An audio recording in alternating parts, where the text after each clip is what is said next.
Hi, I'm Tony, and now that you've got your QromaScan Lightbox assembled and your app set up, it's time to scan some photos. I'm going to go over a few things, and then I'm going to do a few scans so you can see how QromaScan works.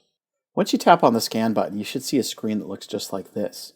This is where your photos get recognized, tagged, and scanned. QromaScan uses two unique voice recognition technologies to tag your photos with the date, place, and people. Before we get started, let's spend a minute or two showing you how all this works. There are 4 different things you can use voice recognition for in QromaScan. You can tag a photo with the date, place, or people, or you can use one of 3 different scanning commands. For tagging dates and places, we use a system called an online recognition system. It's very much like Siri.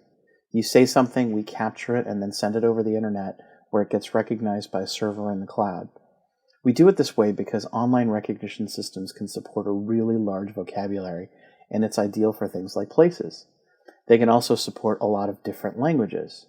For things like people you want to tag in your photos and scanning commands, we use something called an offline recognition system. This is where we load a small vocabulary of your people names into a phonetic library, and then we listen to and respond when we get a match. Offline systems are great for this because even the largest online system probably won't include all the names of the people just you know.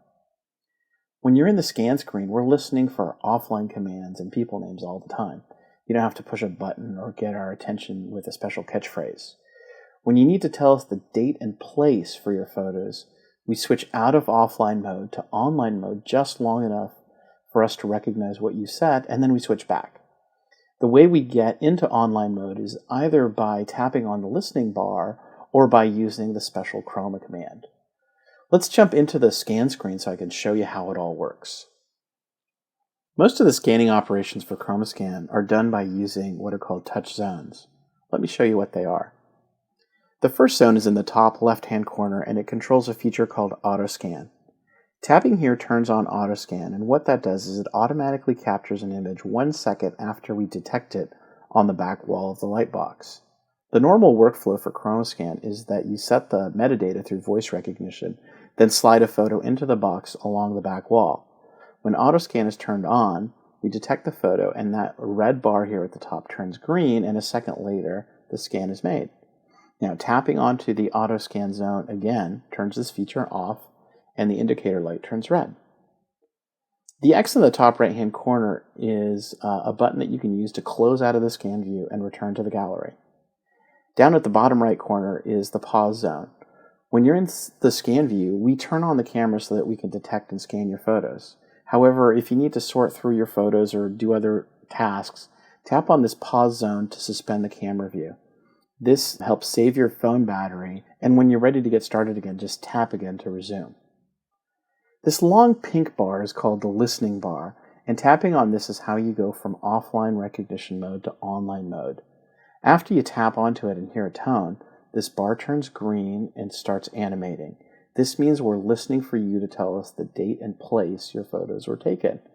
After you're done telling us these things, we listen for a pause, and this bar turns pink, and then you're back to offline mode. The middle section is called the capture zone. We use a couple of different touches here to capture images.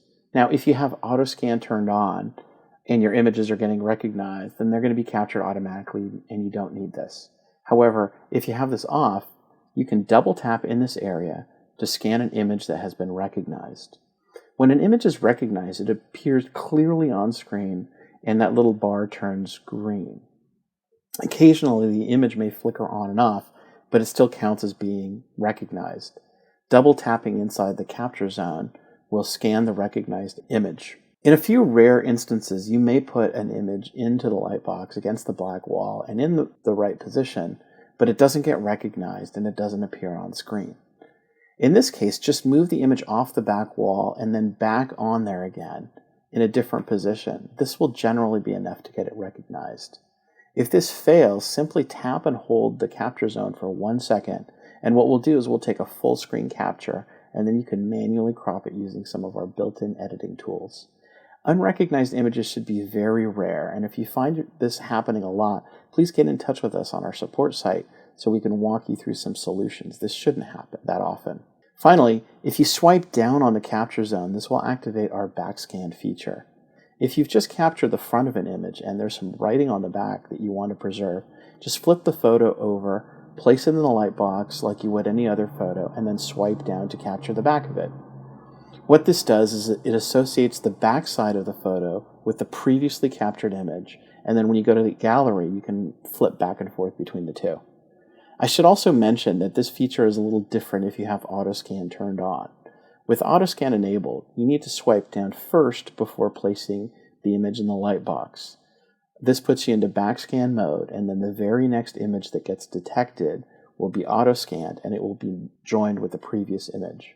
The next panel is for clearing people metadata. As you're going to see in a few minutes, adding people metadata is just like issuing a command. It can happen anytime you're in the scan view and when you're in offline mode.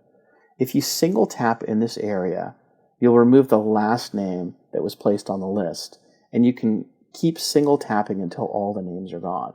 This is great if you've just put 3 names in there and the 4th one's wrong and you don't want to start over.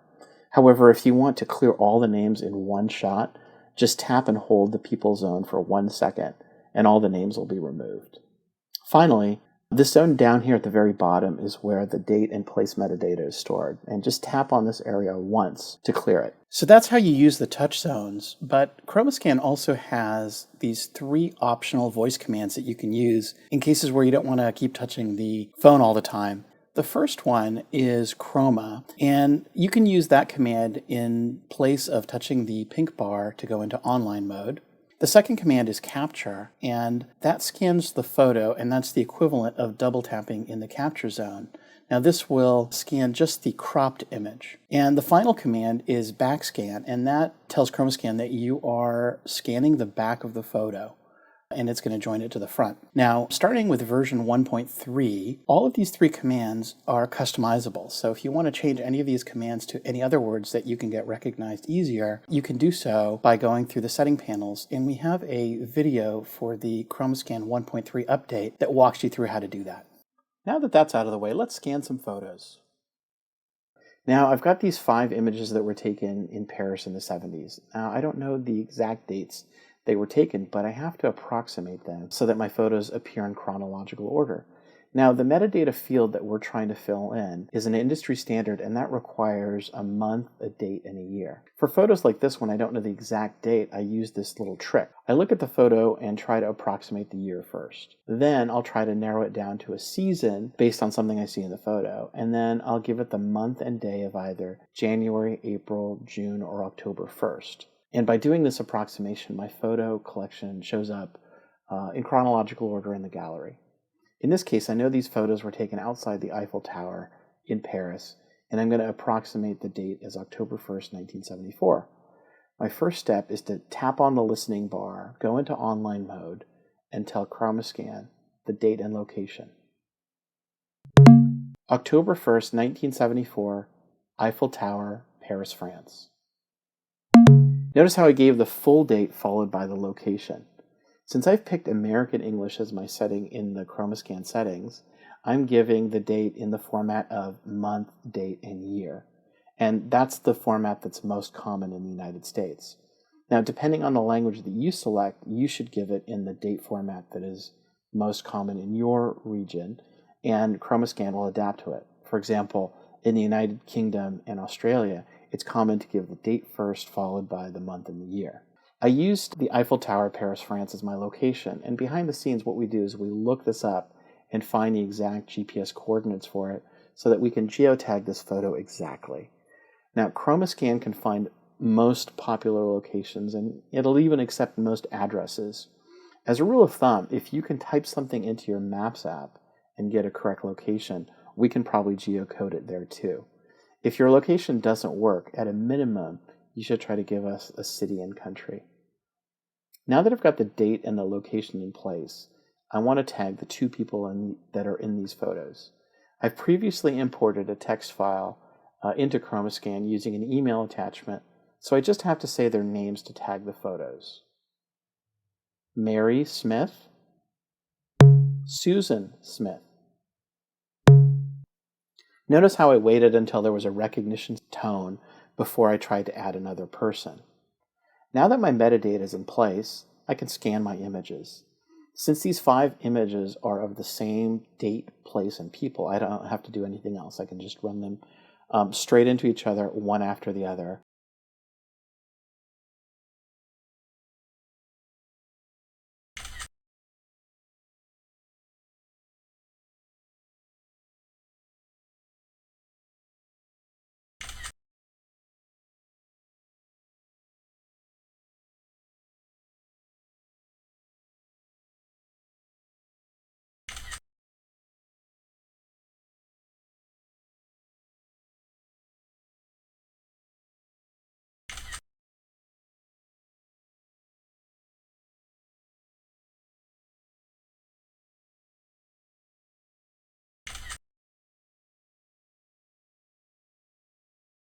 Okay, that was it. With those 5 done, the next photo I want to scan is an older one. And so what I'm going to do is I'm just going to tap onto the date and place to clear it. And then I'm going to long press on the metadata section to clear that too. Now I'm ready for more.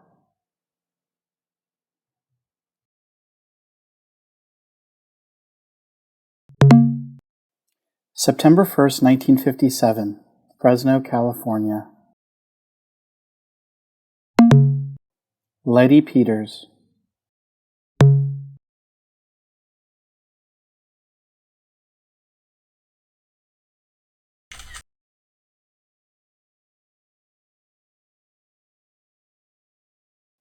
Backscan.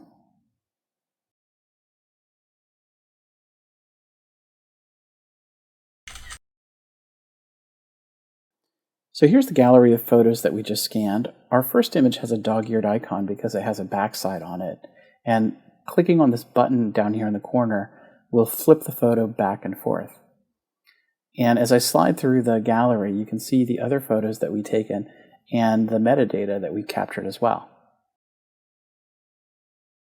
Okay, so that's our rundown. Now, if you didn't get to this movie through our website, I highly recommend going to our Getting Started page and taking a look at some of the other resources there. There's a bunch of other movies related to things outside of what I talked about here, such as how to use the photo editor, how to use playlists, and a bunch of other things. And also, if you have any problems using our product, please go to our feedback page and open a support ticket. We'll usually get back to you within a day, and most of the problems we can solve just by email. Thanks very much, and I hope you enjoy using ChromaScan.